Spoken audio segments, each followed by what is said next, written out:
Awesome. All right, well, welcome everybody. Thank you so much for joining us tonight. My name is Eve and I work with Energy Allies, and we're one of the many members of the Fix the Grid campaign. We're so excited to present this webinar, Mythbusting Your Rising Electric Bill, alongside Boston DSA's Take Back the Grid. So as I said, if you'd like, feel free to introduce yourself in the chat, share where you're coming from, your organizational affiliation if you have one. And I'd also just like to take a second to thank our sponsors and partners for this event, including Sunrise Cambridge, No Coal, No Gas, Energy Allies, Slingshot, Mass Climate Action Now, and Mass Power Forward. So before we start, I just want to go over a few Zoom protocols and logistics. If you do have any questions throughout the event, please drop them in the chat. We're excited to hear all your questions and thoughts, and we'll be compiling those for the Q&A at the end. All attendees will stay muted for the duration of the webinar to ensure that we can flow through this event smoothly and get to all the great content we have prepared for you tonight. And then also on the slide, if you'd like to rename yourself, there's some steps about how to rename your Zoom with your, you can add pronouns if you like, your organizational affiliation, where you're Zooming in from. And just a frequently asked question to get ahead of, we will be recording tonight's webinar, as you may have heard.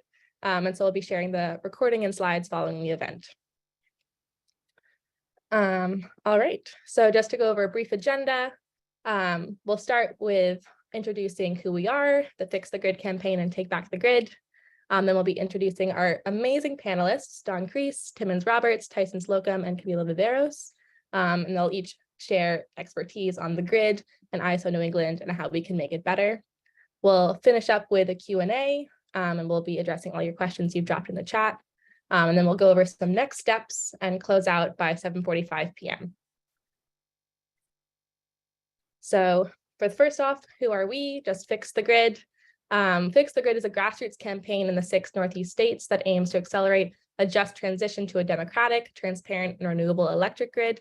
We focus on pushing regional energy regulators to incentivize clean energy like wind, solar, and storage instead of keeping us hooked on polluting fossil fuels that exacerbate the climate emergency and harm our most vulnerable communities.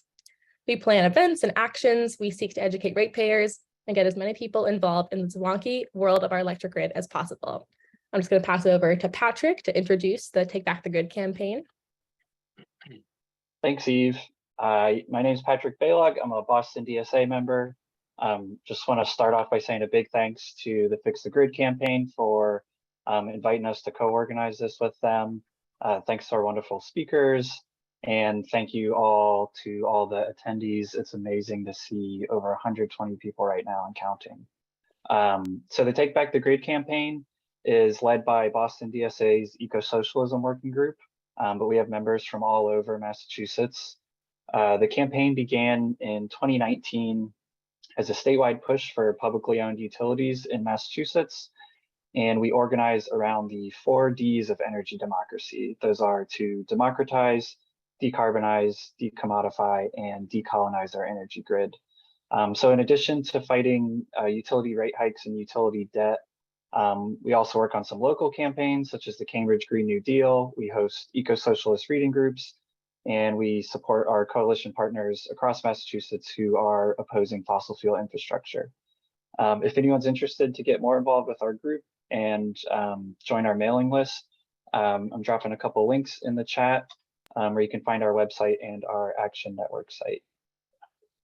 All right, back over to you, Eve. Thanks so much, Patrick. Yeah, definitely check out that link for more exciting actions from the DSA and Take Back the Grid campaign. All right, so without further ado, we're going to pass it over to our first panelist, Don Kreis.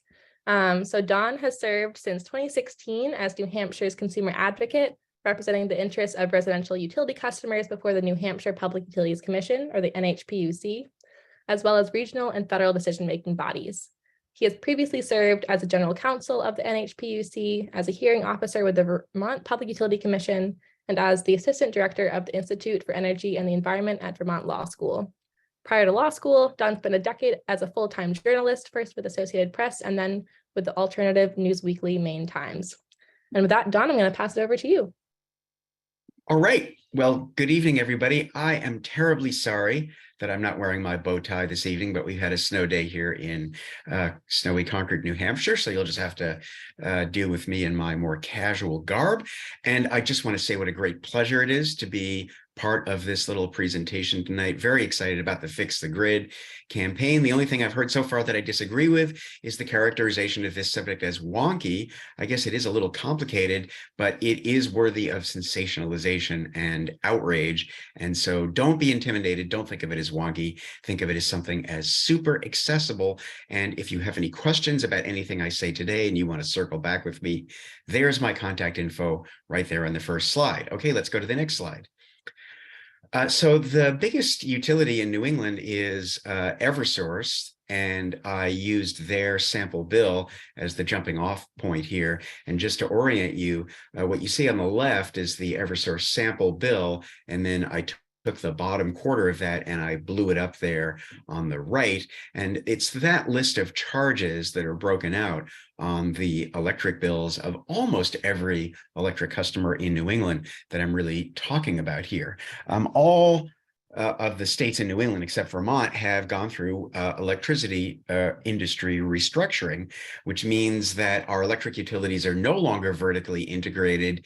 You buy your distribution service, meaning the technology that actually delivers the electricity to you from your utility, but you do theoretically have the choice to choose your actual electricity from anybody who will sell it to you.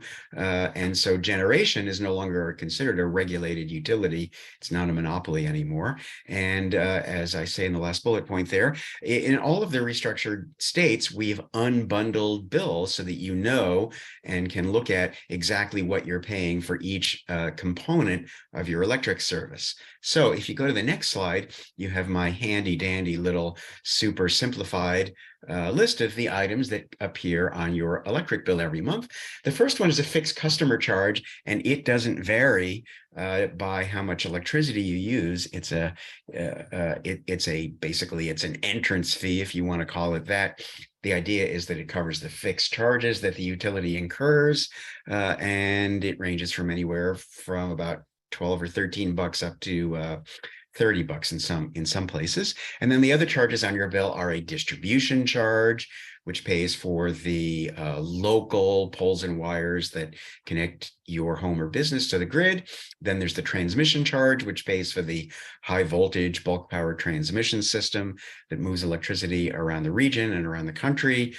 Some bills have a stranded cost charge, which is about making the utility whole for having been forced to sell off its generation assets.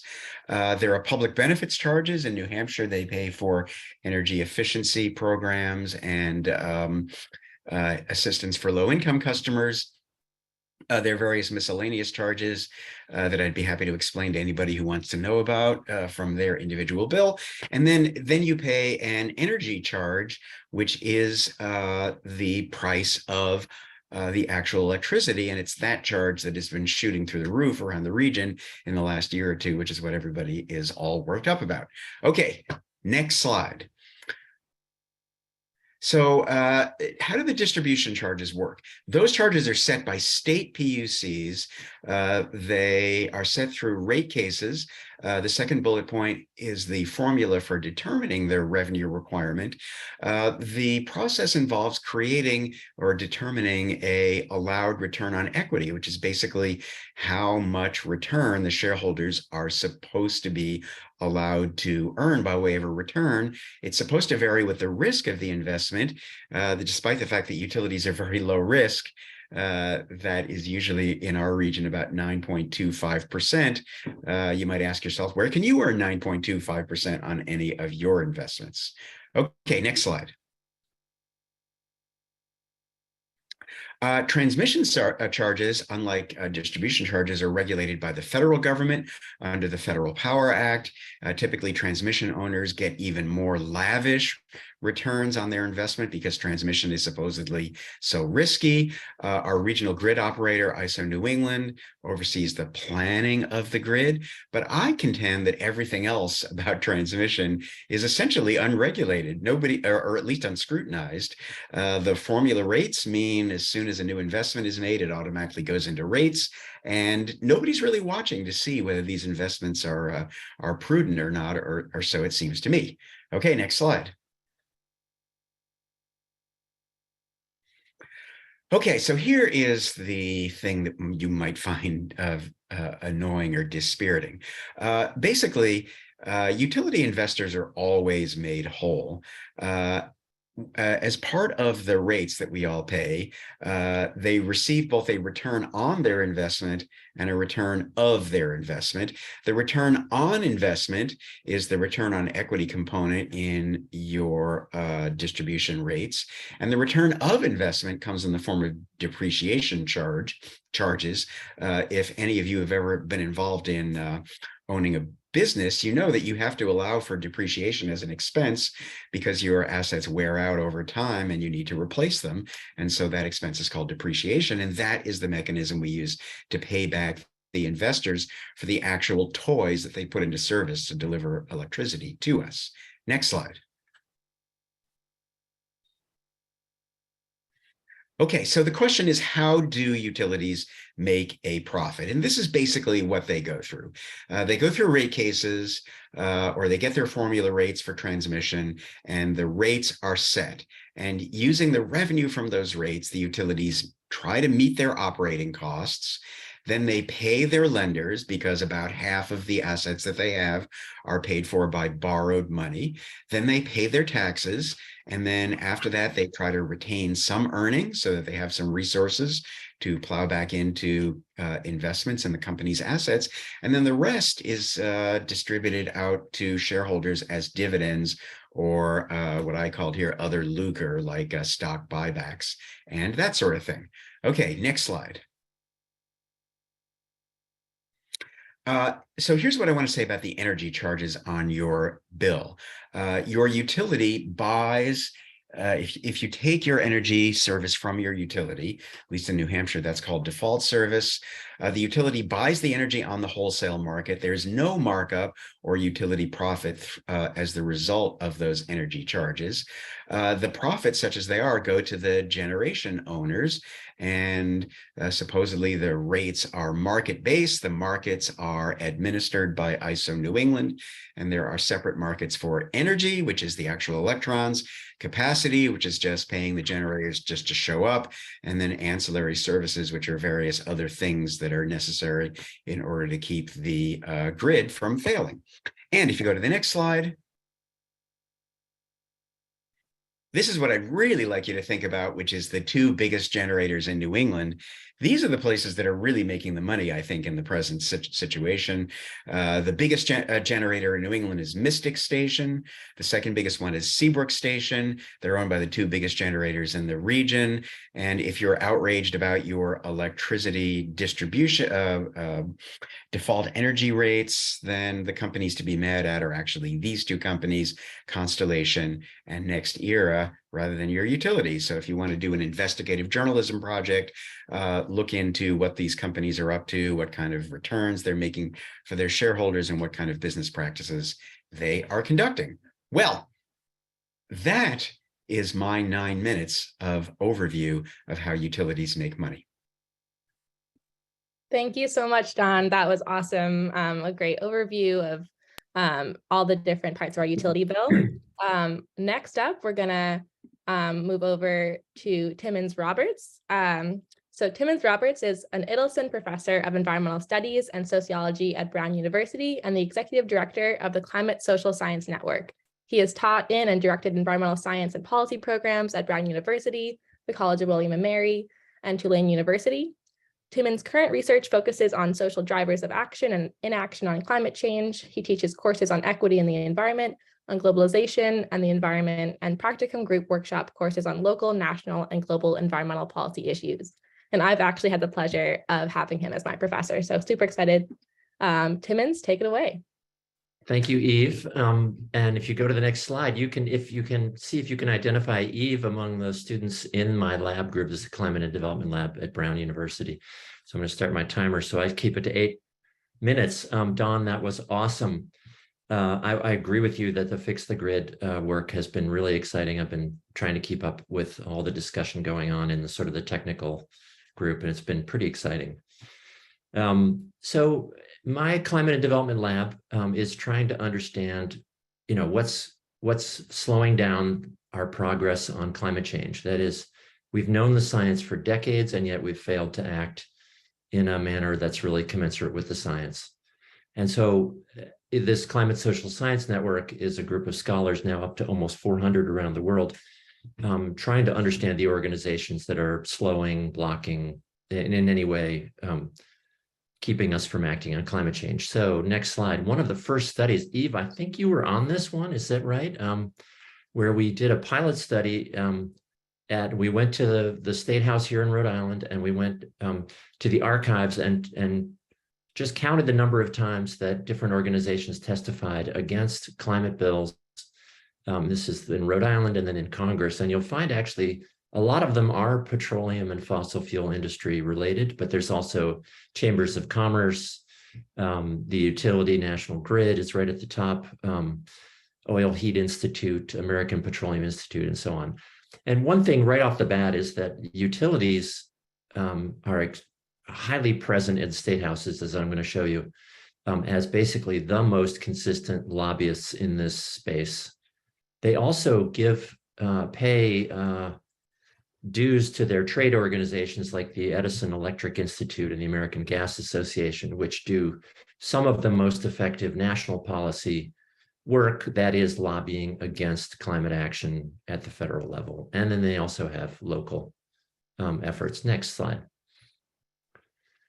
So after that study, we were asked to do a more systematic work in Massachusetts and Connecticut. And then now we're branching out and doing it across the country, where anywhere there's data on lobbying or good testimony data on positions that groups take. This is just a quick flash of the amount of data we had from Massachusetts, which we were just lucky that Massachusetts has some spectacular data.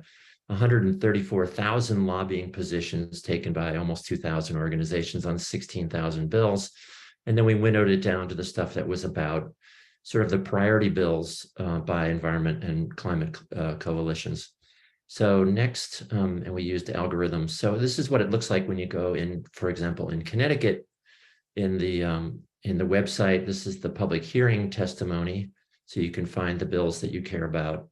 We're about to put out a big website about this. One of my undergraduates, who's also a data science student, has spent almost a year trying to put this data into a publicly searchable data set, and you'll be able to see some of the things we can do with it. The next page shows what you find with testimony. First of all, in Connecticut, they didn't have good lobbying data, but they did have good testimony data. So we collected almost 3,000 pieces of written testimony on 48 bills. And if you look carefully through the testimony, you can see, we just put into a data set who they were, what were their positions, and then what arguments they used. And we did quite an analysis of that. Next.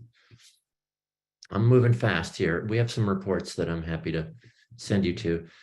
So if you just count up who testified in hearings in the legislature, it's basically 10-1 in Massachusetts and 9-1 in Connecticut, that is in favor of climate action. And you can see the groups that in green, who in generally supported the priority positions of environmental coalitions, and the ones against. And you can see in Massachusetts, it was also fossil fuels, utilities, and the real estate industry, and heating oils, of course. Next. And then similar pattern in Connecticut. Let's see here. It was utilities, 43 overall number of testimony that they submitted, heating oil and alternative fuels. So these groups are showing up frequently in hearings. In our Massachusetts report, we found actually that there was much more lobbying than there was actual testimony from utilities and other groups. That is, it appears that they don't want to be as public as they used to be in hearings, and that is they're now just working behind the scenes with lobbying. Next. But so in Connecticut, we found Avangrid and UIL Holdings to utilities, and then the Business Association Petroleum Council and Eversource were the biggest opponents of priority climate legislation. Next, I got to move faster here. Sorry about that. Here's some of the arguments we heard frequently in Connecticut against climate bills. Basically, that we need natural gas to live the life we have, that it'll hurt low-income residents, that Connecticut's too small to matter, renewables and EV bills are unrealistic and unfair, and you get the idea. Voluntary efforts only, please. And Connecticut will appear extreme and anti-business, and we shouldn't go first. We're already leading. Okay, next. This is some really interesting stuff. If you can get into this Massachusetts report and take a look, and you can see that different coalitions of actors sometimes lobby together and sometimes they fight each other. In the bottom left-hand corner, the one that says solar and net metering, and unfortunately I can't point at it, but you can see that the utilities are especially against. The red bars mean the number of times that they testified against the bill that the solar industry testified for, that they and the power generators testified against solar and net metering. So especially rooftop solar, distributed solar, utilities hate that, and because it's cutting into their rate base. They're less opposed to offshore wind, for example, or utility scale solar, because they can make some money transmitting it, as Don talked about. Next, and distributing it. I'm getting to the end here. Here's an interesting, it's called a Sankey diagram, that all the bills introduced on the left that were introduced in the committee, they went to the TUE, what was it called? Telecommunications, Utilities and Energy Committee. And then only a tiny fraction made it out of that committee, and those were the bills that the utilities supported. So, and then you get to the end. I sort of see this as a fish ladder, that very few fish make it to the end and get signed. In Massachusetts, a lot of them get lumped in together into omnibus bills, but still, only a thing that makes it through are the ones that the utilities like. Next. And this graph just shows that in sort of a different way, that the utilities successfully blocked over the years that we looked at, 2013 to 2018, they blocked 120 bills, where that is that they lobbied against, they reported lobbying against 120 bills that failed. And they also managed to pass more bills than anybody else. So you can just see utilities are all by themselves in terms of winning on both offense and defense in the legislature. And I'm down to 1 minute, so next slide. This is just the amount of money they spent on lobbying in Massachusetts, and they're ranked by how often they showed up against climate priority bills. You can see National Grid being quite high. This is average yearly spending. And again, all this is in the report, Exelon, and so on. Next slide. And in Connecticut, there they are again, Eversource. This is a lumped, all their spending. So Eversource and Spectra, of course, is the pipeline company, Dominion Energy, Avangrid. And next. So the utilities in general are spending about 4 times as much on lobbying as renewable energy companies, and 8 times more than environmental organizations during the period that we studied. Next. I think I'm getting there. Here's the reports. They can be found on the web at our Climate Social Science Network. It's cssn.org. Or what I do is just search CSSN and Massachusetts, and you'll find this report right away. And then, or Connecticut. And then we also did a scholarly article in a journal called Energy Research and Social Science. Next. And I think I'm about out of time. Thank you very much. I look forward to questions, and I'll try to reply in the chat. Thanks very much. Thank you so much, Timmons. That was great. Thanks for sharing all of that great data. All right, we're gonna keep on moving. Next up, we have Tyson Slocum. So Tyson is the Director of Public Citizens Energy and Climate Program, covering the regulation of petroleum, natural gas, and power markets. Tyson promotes an equitable energy transition that provides renewable energy and sustainable transportation solutions for working families. Tyson frequently intervenes before the Federal Energy Regulatory Commission, representing the interests of households. Tyson presents his research in congressional testimony and appears regularly in the media. Tyson is a member of the faculty at the University of Maryland Honors College, where he teaches energy and climate policy and was named Teacher of the Year in 2017. For more content from Tyson, follow him on Twitter at Tyson Slocum. And with that, I'll pass it over to Tyson. Awesome. Thank you so much. It's such a pleasure to be here. I'm going to drop in chat a link to the presentation I'm going to give. So I'm going to focus on the federal jurisdiction over the New England electricity market. If we could go to the next slide.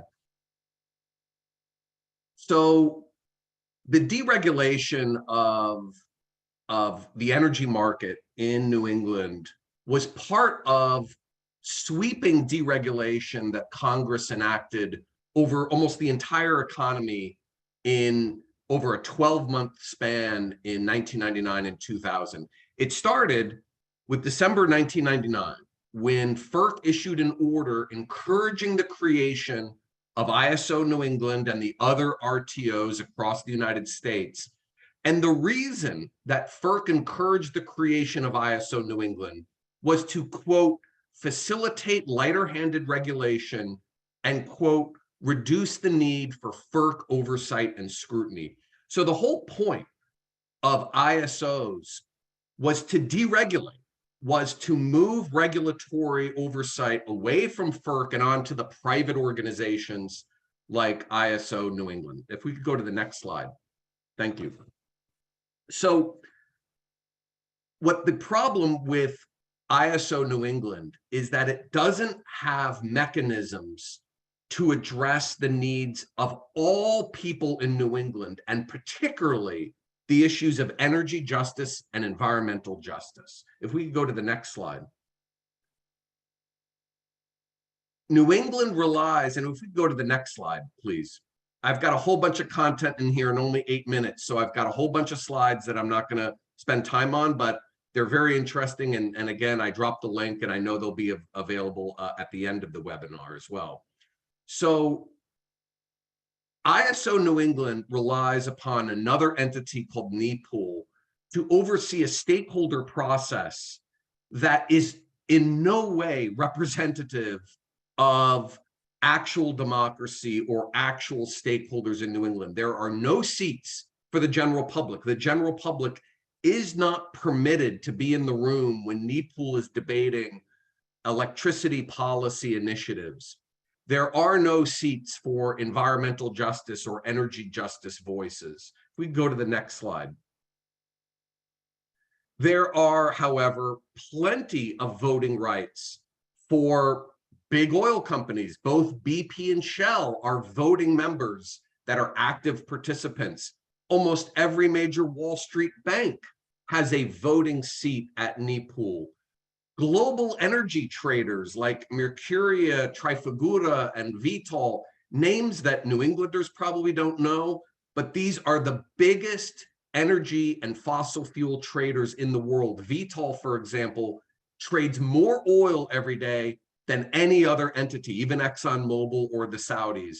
And it's got an active voting seat in the New England stakeholder process. And then hedge funds like Castleton are all there, but the people are not. Next slide, please. So we went through a whole thing where we challenged their ban on journalists and the public, and we lost. We can go through the next couple of slides, please. And so the result is that the public cannot attend NEPOOL proceedings. In addition, ISO New England has championed a number of very radical initiatives to bail out fossil fuels. Again, when you don't have the public in the room, when you've got a bunch of institutional generators and Wall Street traders making decisions, you're not going to get an equitable energy solution out of NEPOOL or ISO New England. If we go to the next slide. And this was just about the mismanagement of Vineyard Wind, where ISO New England botched it and didn't allow them to participate in the capacity auction. If we go to the next slide, please. And this is more information just about the pro-fossil fuel agenda that that has dominated ISO New England. We could go to the next slide, please. And this, yeah, next one, please. Thank you very much.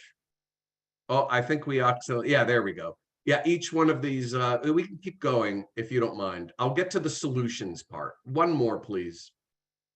Oh, and there are compliance issues. In September, FERC actually fined ISO New England $500,000 for falsifying information about a fossil fuel generator, Salem Harbor, in the capacity auction that resulted in Salem getting $100 million. And so there are serious issues with the way that ISO New England business, and they've even been sanctioned by FERC just a few months ago. Next slide, please. So ISO New England has a $200 million annual budget that is all recovered by ratepayers. So it's paid by all of you. The CEO, Gordon, he made $2.5 million last year. That's more than all 6 New England governors combined. So this is an organization overseeing your electric grid that has extravagant spending. Next slide, please. We also took a look at the lobbying that they spend. ISO New England spends hundreds of thousands of dollars every year using your ratepayer money to engage in lobbying. They've got on retainer at $120,000 a year, a former George Bush official who is representing ISO New England's business in Washington, D.C., and they've hired a number of corporate lobbying firms in different state houses. Next slide, please. So let's talk about some solutions. First, we would love to work with local partners in New England to petition the Federal Energy Regulatory Commission for what's known as a notice of inquiry into Order 719. I know that sounds super wonky, but the last time that FERC looked at governance and transparency issues with ISOs like ISO New England was 2008. And they did a really poor job. And so one reform would be for citizen groups to petition FERC and say, listen, you haven't looked at RTO governance since 2008. There are serious problems with ISO New England. We need you to open up a notice of inquiry into your Order 719 so we can have a publicly docketed process to raise and examine issues with ISO New England governance. And as part of that, we need to make sure that all ISO New England and need pool meetings are open to free public participation. We have a board of directors for both ISO New England and need pool that are accountable to the people of New England. And we need to limit their excessive pay. The second reform is public funding of intervener compensation. This is where interveners get financially compensated for their costs associated with intervening before FERC, intervening before state regulatory commissions, and intervening at need pool and ISO New England. The third thing we need is data transparency. And we can go to the next slide, please. We can go to the next one. And the next one, please. So intervener funding, this is just 17 states have it. And one important thing to note, Oregon just recently amended its intervener funding statute to have a priority for those organizations representing low-income households and environmental justice communities. And so my presentation has information and details on all of these state intervener funding programs. We can go to the next couple of slides. Maine has one that has been more bound for years. Next slide. Same with New Hampshire's. Next slide. So we just had recent power outages over Christmas, and ISO New England refused to publicly identify the generators that failed to perform. We need more transparency over this kind of information. And so I'll stop there, and I really look forward to questions and dialogue. Thank you so much. Thank you so much, Tyson. That was such a great overview of our regional system and all the different actors that are participating. So to close off our panel presentation, I'm passing it over to Camilo Viveiros to give us kind of a big picture of what's next. So Camilo Viveiros is a social movement trainer and organizer for racial, economic, and environmental justice. Camilo has been the George Wiley Center coordinator / executive director for over 11 years. And the George Wiley Center is the longest running community organizing group in Rhode Island. It's been active for over 41 years. And it's focused on making policy changes around energy justice, food security, housing, just transition, public transportation, anti-poverty and anti-racism, organizing to increase social programs, foster mutual aid, and to challenge systems of oppression. With nearly 35 years of community organizing experience, locally and beyond, Camilo is deeply dedicated to pushing for both policy change and systemic changes. And with that, I'll pass it over to you, Camilo.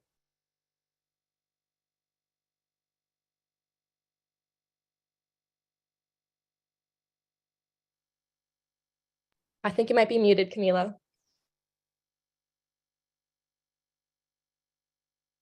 Hi, everybody. Wanted to start with a little glimpse of a scene that happened at our last rate hike hearing, just to give you a glimpse from the front lines of the struggle against rate increases in Rhode Island. Shine! Shine! Shine! Don't wash your hands in innocence.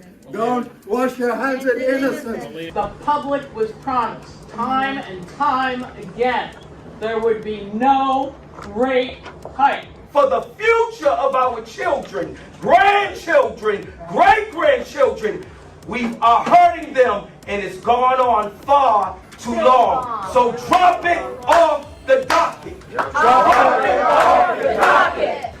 Does anyone have time for a question from the press? Anyone?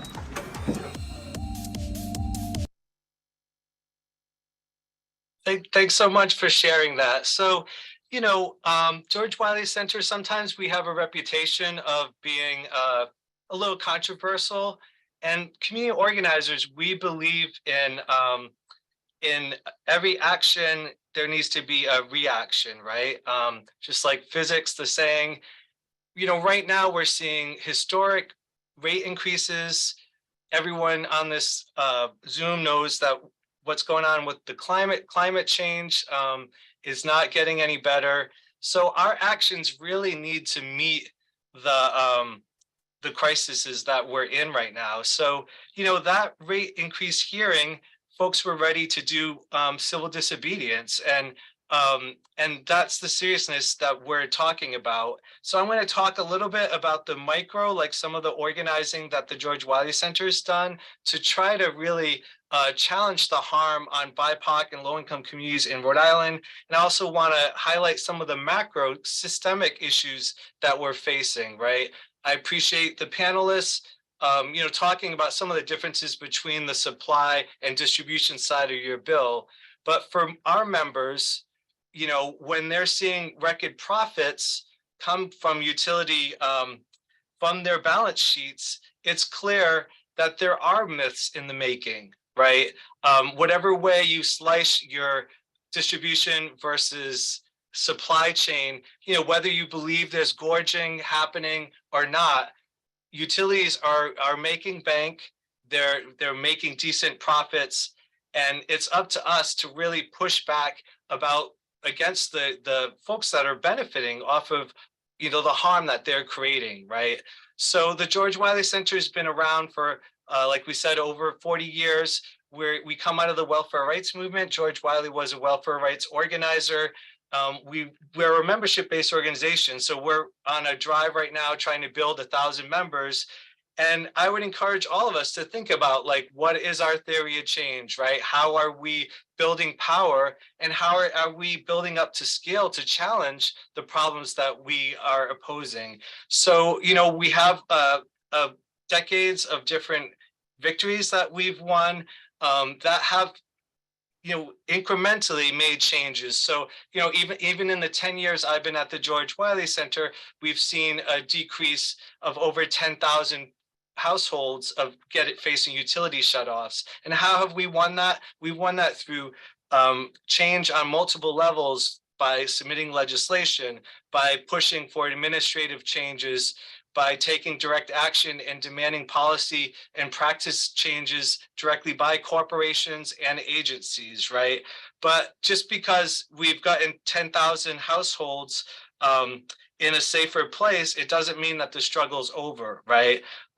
We're right now, our main campaign is to win a percentage income payment plan, because for some low income households, folks are still paying 20 to 40% of our income toward utilities, right? And we all know about the housing crisis, and this struggle is at the intersections of environmental justice, climate justice, and the housing struggle, right? So approaches to change, like I said, I think it's important for us to think about and be intentional about how we're approaching these problems. For the George Wiley Center, our approach to change is very clearly a direct action-based community organizing approach, which believes that until we build the power of people that are directly affected, those who are benefiting off of injustice are going to be able to continue to have those policies passed, right? So I'm excited to network with everyone here to really talk about how we can fix the grid by building our power together, right? And the George Wiley Center, like I said, does that through changes in public policy, administrative changes. We've, had for example, one situation where we did a class action suit because National Grid was illegally shutting off thousands of people with medical conditions, right? Our members became plaintiffs. We went all the way to Superior Court, and 7,000 people are protected now because of that civil suit, right? So let's talk about who and why we're committed to organizing, working class BIPOC community members. There's a grid, there's a little pie chart that shows a little bit about economic energy insecurity and how we're really, it's not equal, right? It's not all folks face the same level of energy insecurity. So the Synapse Energy Economics Research Project came to the conclusion that I think it's just a couple more slides. One more. One more. Okay, there we go. That, for Black families, right? It's much higher, right? The level of insecurity and inaccessibility around energy. So, when we're organizing, we can't have a colorblind or class blind analysis assumes that we're all going to be part of the change without putting resources into how we make that change together.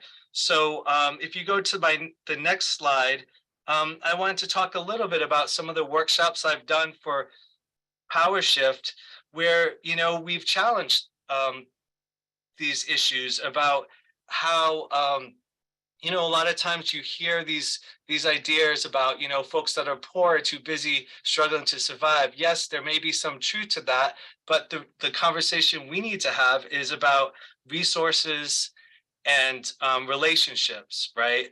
And people need to put their money where their mouth is, right? And can't use these self-fulfilling prophecies where you say, oh, well, poor people, immigrants, BIPOC communities don't want to be involved or engaged because we're too busy struggling.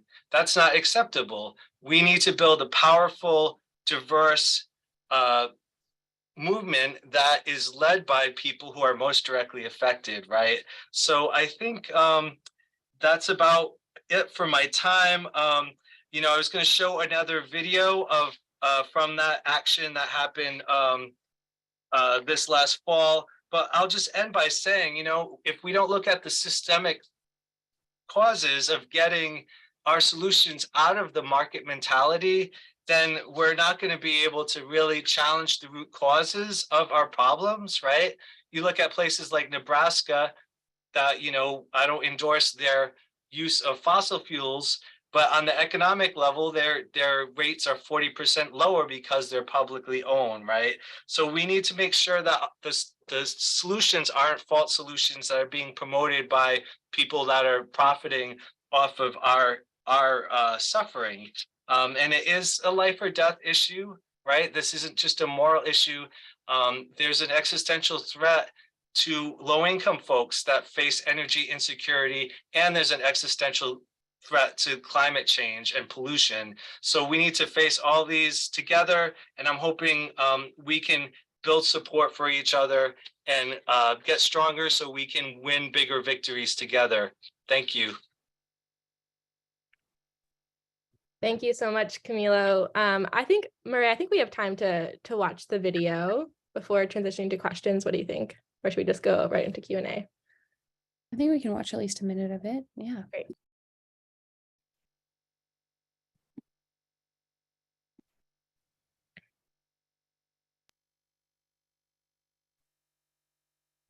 You didn't listen.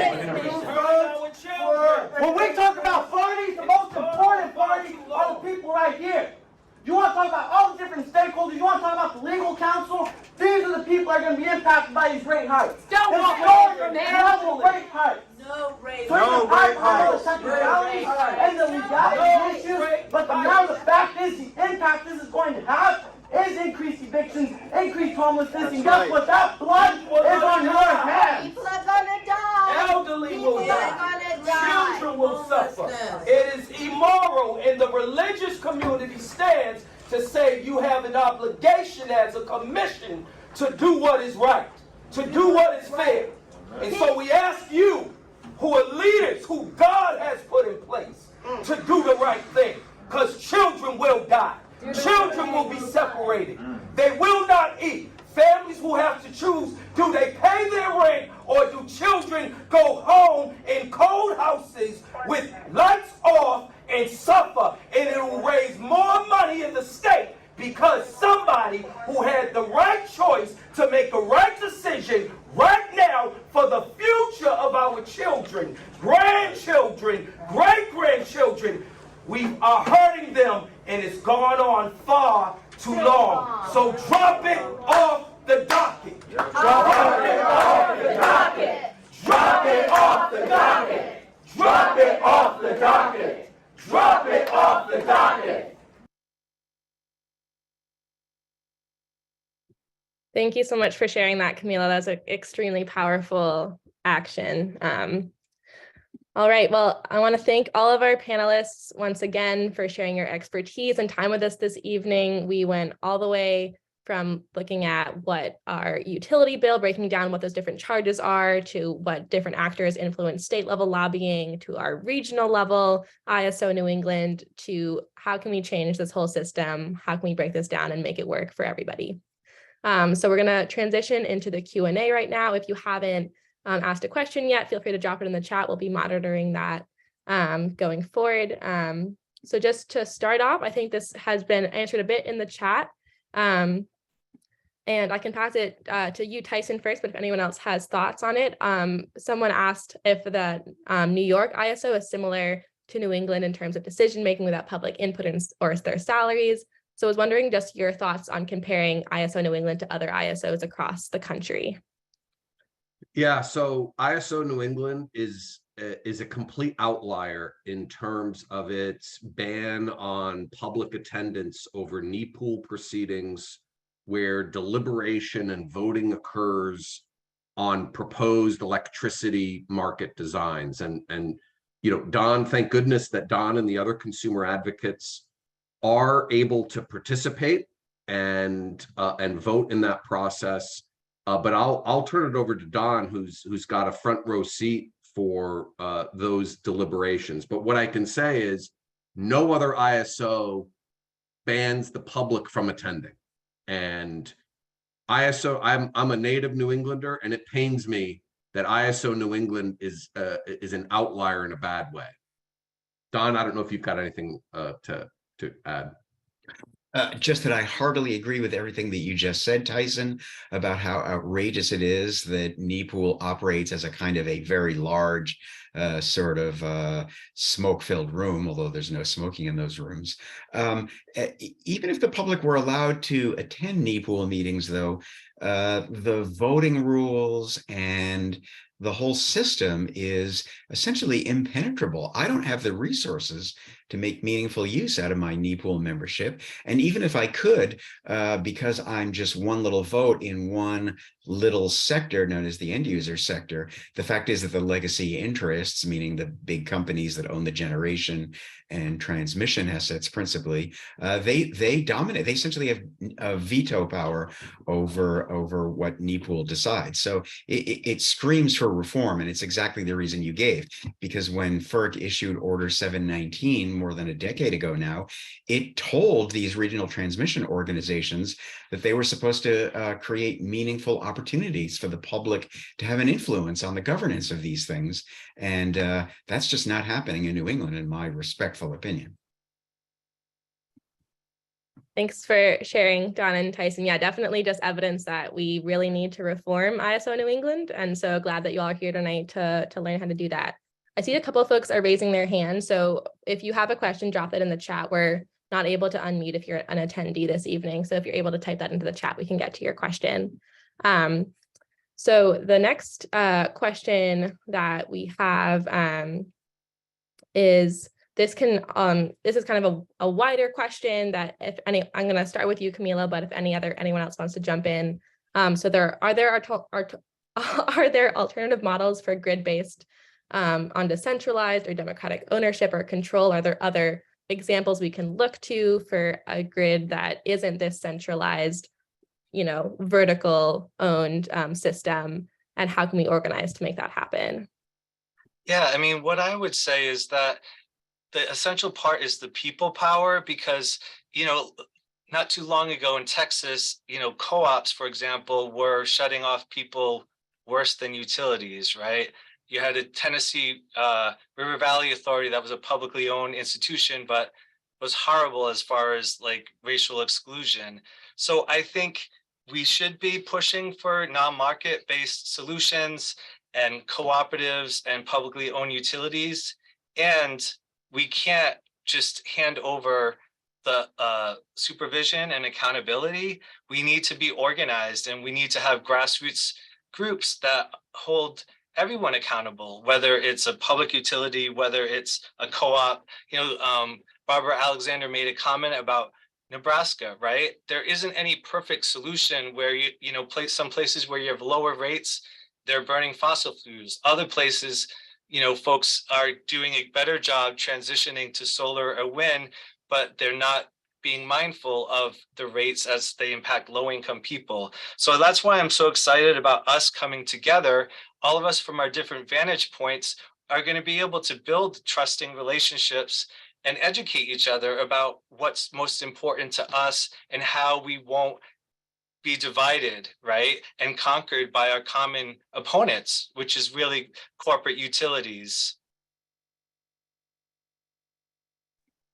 Yeah, absolutely. Anybody else want to speak to that question before we move on to the next one? All right. I do have a point I wanted to jump in on. I'm really sorry about it. We've been holding workshops across New England. We held them in all the state capitals, all 6, and then we had 6 remote workshops with all kinds of stakeholders. We reached out to a lot of you all. A lot of you showed up. A lot of you we didn't reach because we didn't find you. So I'm sorry about that. But so we're coming out with a report. We hired Synapse Energy Economics in Boston, and also their outreach group called Climbable. And we're very close to releasing the sort of report, and I think you all would like it. It has sort of recommendations for legislators, for governors and state agencies, for public utility commissions, and for community organizations. So this is all the stuff we heard in these workshops. I'm going to put a link in the chat to sort of the site where it will be. I'm sorry I don't have a release date yet, but we're getting down there, a couple weeks. And there's all the materials from all the workshops. So sorry to interrupt. No, thank you for sharing that. That'll be a great resource to check out. And we'll compile all these kind of links and resources shared throughout the event to share out via with the slides and recording, so you can reference them after as well. Another question that we got in advance of the event is, in Fixing the Grid, is there a focus on job/career initiatives for Black Americans or other kind of like workforce diversity, workforce development? How do you feel that ties into fixing the grid on a larger scale? And this can, whoever wants to start off, feel free to unmute.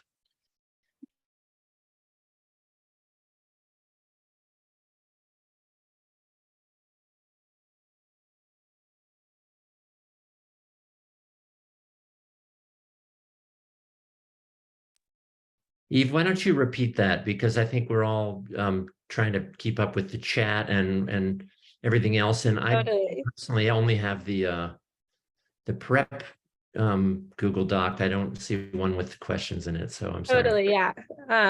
So this is just a question on how kind of workforce development and advancing workforce diversity is going to tie into our efforts to fix the grid.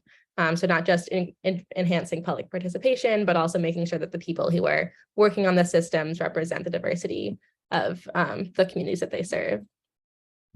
Well, I'll start. I won't think I'll do a great job, but I'll start. And that is, we heard a lot in these PUC and these workshops in each of the states about how important having a workforce is that can address the huge transition that's going to happen. There's going to be a lot of work. There is a lot of work to be done, you know, from insulating homes, installing solar, redoing the power lines. And then there's just sales and marketing and managers, and there's going to be all kinds of things. But this needs to be done equitably. It can't leave people behind. And it also needs to be done at a fair wage. So there needs to be some real, you know, agitating over making sure there's not, this isn't just the lowest price contractors getting the work, but rather that more of the projects are able to be done by unions, frankly, that are going to spread the benefits around much better.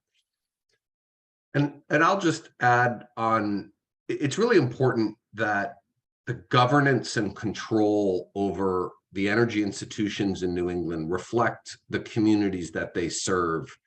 I encourage everyone to go to the ISO New England Board of Directors page on their website. There's 10 members of the Board of Directors, all paid in 7 figures. There is 1 person of color out of 10. And none of the Board of Directors has any accountability to the people and ratepayers of New England. That is the crux of the problem.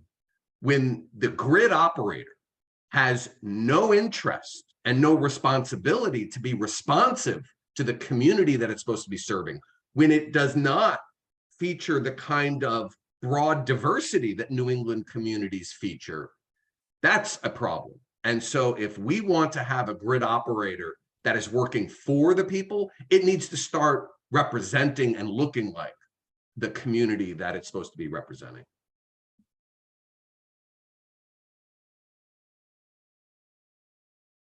Absolutely. Yeah, thanks so much for weighing in on that.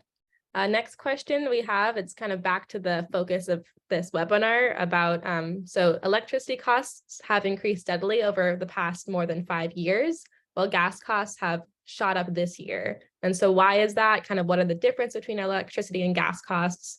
And is these rate hikes specific to New England, or are they being felt kind of all over the country and the world? Well, I'll just leap in and say that here in New England, we have become super dependent on natural gas to produce our electricity. That's not true in every other region of the country.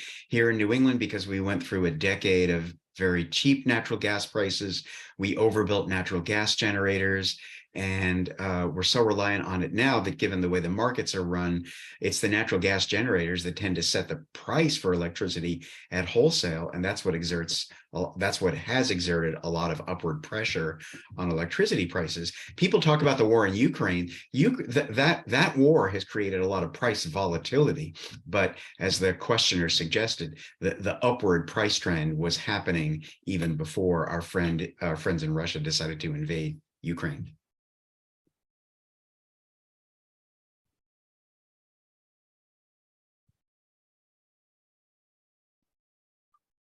Thanks, Don. Yeah, I think especially in New England where there is there's no natural resource of natural gas.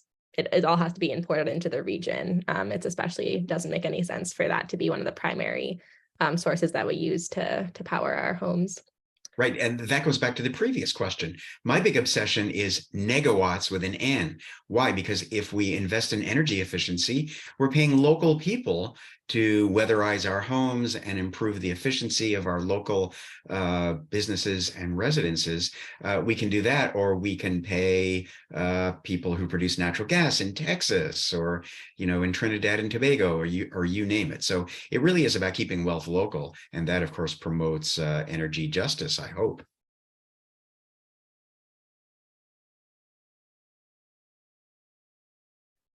Yeah, absolutely. Energy efficiency, I think, is going to be a really important piece of getting us to a just transition. So just jumping off that point about energy efficiency, we had a question in the chat about energy security and the George Wiley Center. And so they're asking kind of what strategies the George Wiley Center uses to get people enrolled in LIHEAP assistance, and what can others learn from the work that you all do around that area. Sure. And I just wanted to mention one quick thing. I mean, Rhode Island and Massachusetts are among the best in the country as far as energy efficiency. And we also have some of the highest rates in the country, right? So that doesn't mean that we shouldn't double down to increase energy efficiency, but we also have to keep an eye on the bottom line, because there's something called decoupling, which allows for for-profit utilities to increase our rates, right? So we just need to be mindful, because the utilities like to play a game and blame us and just tell low-income customers, well, just use less, which is absurd. A lot of our members are struggling with facing utility shutoffs and are already much more ecologically concerned than the average person that's promoting that from the corporate structure. So yeah, like as far as organizing, I mean, we use a lot of the tactics that are tried and true from community organizing, trying to get folks that are most directly affected. And we have weekly meetings, we build chapters, we work with folks that often are referred to us for services, right? People call us when they're facing the utility shutoff, when they're behind on their bill. And often, frankly, people think that we're going to help them pay their bill. So that the challenge is to get folks involved in organizing. And so showing up at hearings, taking direct action, and we need allies to do that, like giving people rides. Often people are marginalized from these processes, whether they're hearings at the PUC or going to the State House. So, I think that's really necessary. Because otherwise we'll see spikes in participation and outrage around particular rate hikes, and then see a withering away of organizations. And we have to be, even when we won victories, we need to make sure that we're monitoring them, right? And that they're enforced, and that we take the next step to build them. So I'm excited about Fix the Grid as a mechanism of how can we build regional power, figure out how to build more resources together and collaborate, and show up for each other at actions and learn from each other. Yeah, thanks so much, Camilo. I think your point brought up about decoupling is really important, and also just echoing what you said earlier about a tension between moving to green energy and also ensuring that low-income customers aren't paying the price of spending even more of their percentage of income, which is already disproportionately high on their energy bills. And so just to close out, we're nearing the end of our webinar tonight. We had a lot of really great detailed presentations tonight, and there was a request if each presenter is going to go in order that you all presented tonight, to just highlight the most important thing or takeaway from your presentation for folks to leave with tonight, so we can all be prepared to fight for a better electric grid tomorrow. So starting with you, Dawn, and then just go down the line of order of presentation. I'm sorry, I was typing a response in the chat. So just give me what is it that you want me to say again? No worries. So just the kind of biggest highlight or takeaway of your presentation tonight. We're going to have all the presenters share that as we close out. Okay, great. Well, it's important to understand that what's driving the bloated cost of electricity right now are the structural advantages that the legacy generators own in ISO New England. So I am right with my friend Tyson Slocum. What we need is massive reform at ISO New England. That is spot on. Right, passing it to Timmons, main highlight and takeaway.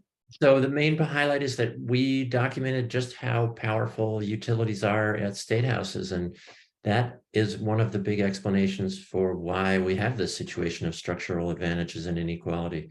And who gets their way are the utilities first, and then their partners. And there's many partners, and they've, as somebody pointed out in the chat, they've managed to control chambers of commerce and trade organizations and all kinds of others.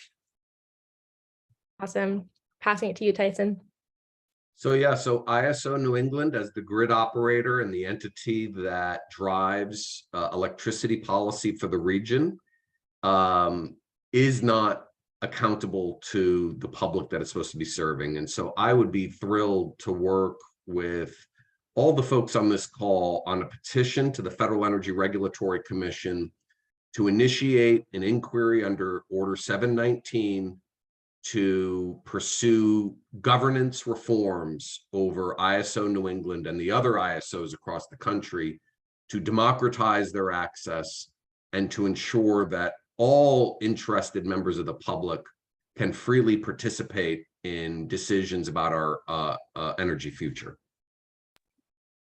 Awesome. And Camilo, close us out. So, thank you so much for my co-panelists and for pulling us together.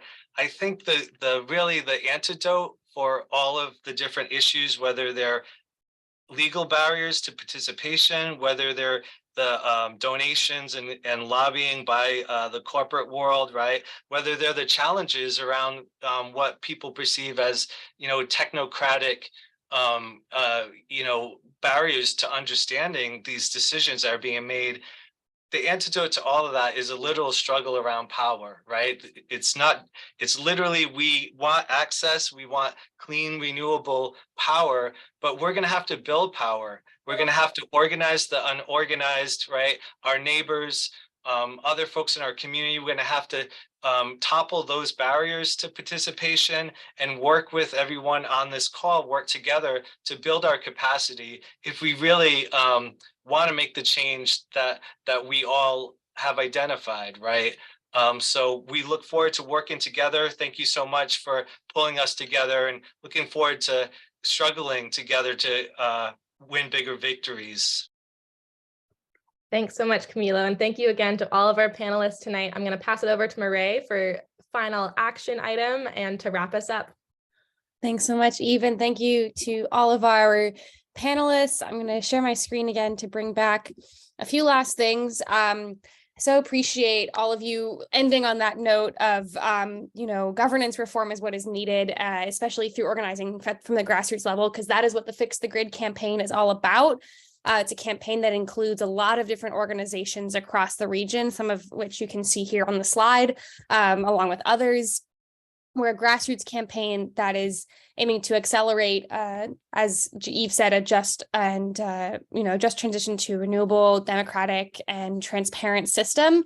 And we're doing that, as we talked about at our campaign launch a few weeks ago, by getting state leaders, especially, and folks like Don and the other consumer advocates to be our spokespeople, to leverage their influence with ISO New England and ask for the reforms that we need to get state representation on the ISO New England Board of Directors, to replace ISO leadership with folks who are ready to actually get their hands dirty on this and make sure that they're heading in the right direction, to open up more forums for public participation. Those are all the things the Fix the Grid campaign is working on. And we would love your involvement. So join us in our next steps. Let us know how you'd like to plug in. We're going to be dropping a link in the chat where you can express, and can let us know how if you want to just join the email list to know about future meetings and events like this, if you want to join our meetings, there are lots of different, ways to plug in whatever capacity or directions you're excited about. So please let us know. You can also check out our website that we're going to be continuing to populate with a whole bunch more information in the coming weeks and months as we expand our toolkit of materials. And that's also part of what's in the Google form that we hope you'll fill out, is kind of asking you, what materials do you want to see? What kind of webinars along these lines do you want to see? What topics do you want us to cover? Because the Fix the Grid campaign does a lot of work kind of demystifying our grid, and there's so much we could talk about. So we want to make sure we're heading in the directions that people are most interested in hearing about. So please take a moment to fill out that form. Shouldn't take more than a minute. And then to close us out, I want to mention that our upcoming action is our Rally for Clean Energy, our Boston Fee Party in person in Boston on Thursday, March 2nd. This was originally scheduled for later this week, but we postponed it.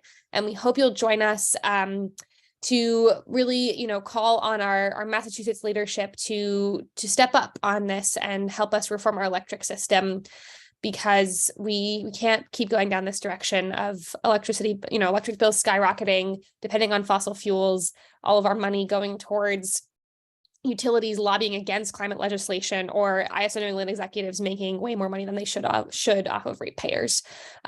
So join us in this fight as we work on fixing our grid. And thank you so much for joining us tonight. And thank you so much to our panelists.